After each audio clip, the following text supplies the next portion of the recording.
everyone, welcome back to my YouTube channel. So ee roju video lo like manaki tvaralone vachestuna oka పండుగ ఉందన్నమాట. అదేంటంటే ఏకాదశి. ఈ ఏకాదశి తొలి ఏకాదశి అనమాట.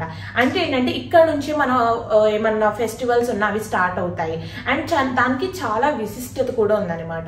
ఈ ఏకాదశి రోజు విష్ణుమూర్తి నిద్రలోకి వెళ్తారనమాట. మళ్ళీ ఇప్పుడు నిద్రపోతే 4 months తర్వాత యోగ నిద్రలోకి వెళ్తారు. తర్వాత 4 months తర్వాత లెగుస్తారు.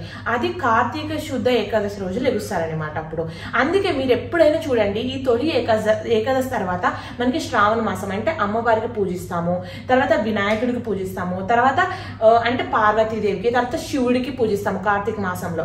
అంటే ఇక్కడ నుంచి మనం ఎక్కడ కూడా విష్ణుమూర్తికి ఆయన స్పెసిఫిక్ పండుగలు అంటూ ఏముండవు.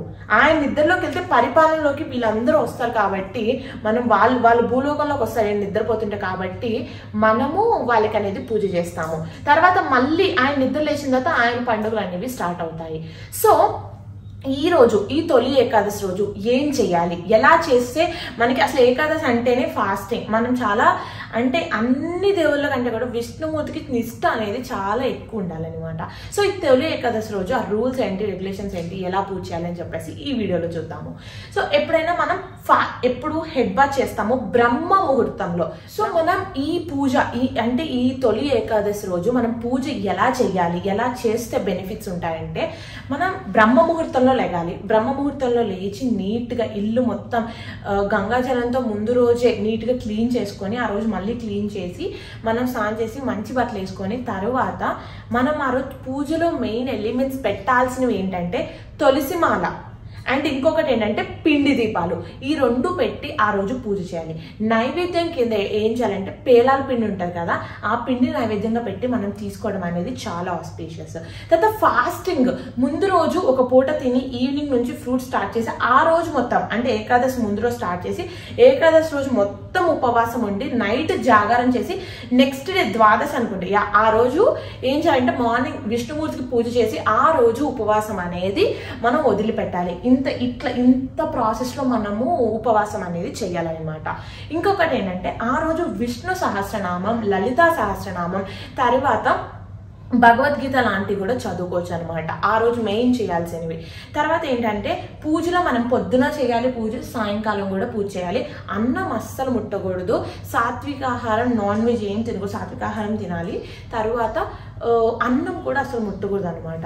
దాని తర్వాత ఏంటంటే ఫ్రూట్స్, పాలు అట్లా ఏమైనా తీసుకోవచ్చు. సో మనం ఈ విధంగా అనేది ఆ ఏకాదశిని 100% మనం సెలబ్రేట్ చేసుకోవాలి. అండ్ మనం ఇంట్లో ఈ పూజ కాకుండా మనం ఒక స్పెషల్ పూజ అనేది ఈరోజు చేయాలన్నమాట. ప్రతి ఏకాదశికి చెయ్యాలి ఇప్పుడు నేను చెప్పేది. కాకపోతే ఈ తొలి ఏకాదశి రోజు మాత్రం ఇది తప్పకుండా ట్రై చేయండి. ఎప్పుడు చపాతీలు చేసి ఆ రోజు 5 చపాతీలు బెల్లము తీసుకొని ఆవులకి ఆ చపాతీలు అనేది పెట్టండి. పెట్టి మీ కోరిక ఏదైతే ఉందో అది ఆవు చెవిలో 3 సార్లు చెప్పండి. సో మనం ఇలా గోమాత పూజ అనేది చెయ్యాలన్నమాట. చాలా ఇంపార్టెంట్ అన్నమాట. లేదు నాకు ఆ ఏకాదశి రోజు ఆ పూజ కుదరట్లేదు అన్నప్పుడు మీరు ఏదైనా ఒక గురువారం స్టార్ట్ చేసి 5 గురువారాలు ఇట్లా ఆవు పూజ, గోమాత పూజ చేసి చపాతీలు పెట్టడం వల్ల మీ కోరిక తప్పకుండా నెరవేరుతుంది అనమాట.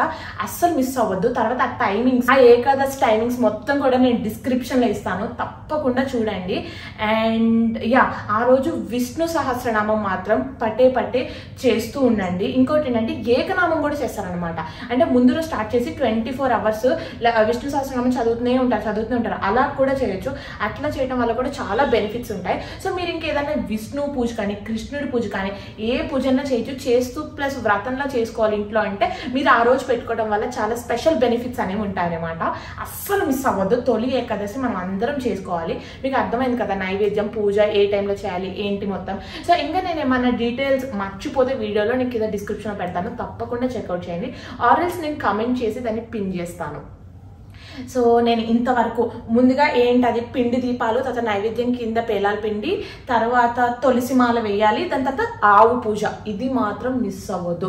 ఫాస్టింగ్, జాగారం అనేది చాలా ఇంపార్టెంట్. ఈ పాయింట్ వరకు మీరు మీ పూజలో అనేది పెట్టుకొని తర్వాత మీరు ఇంక ఎక్స్ట్రా ఏదైనా అలంకార పీరియడ్ కాబట్టి విష్ణుమూర్తి, సో మీరు అలంకరించుకోవచ్చు, నీట్గా పీఠం పెట్టి పూజ చేసుకోవచ్చు, ముడుపులు కట్టుకోవచ్చు, ఇలా చాలా ఉంటాయి, అన్నీ మీరు చేసుకోవచ్చు. బట్ నేను చెప్పిన వరకు మాత్రం తప్పకుండా పాటించడానికి ట్రై చేయండి. I hope you like this video. ఇంకేమైనా డీటెయిల్స్ కనుక నేను మిస్ చేస్తే నేను అప్కమింగ్ వీడియోస్లో పెడతాను. ప్లస్ నా వీడియో ఒక్కసారి దీని రిలేటెడ్ అంటే పిండి దీపాలు ఎలా పెట్టాలి, సప్త శనివార వ్రతం ఎలా చేయాలి అని చెప్పేసి నేను వీడియోస్ ఉన్నాయి కదా, అవి డిస్క్రిప్షన్లో పెడతాను నా ఛానల్లోవి. మీరు తప్పకుండా చూడండి. ఇంకేమైనా డౌట్స్ ఉంటే నేను అప్కమింగ్ వీడియోస్లో పెడతాను. Thank you so much for watching. Bye bye.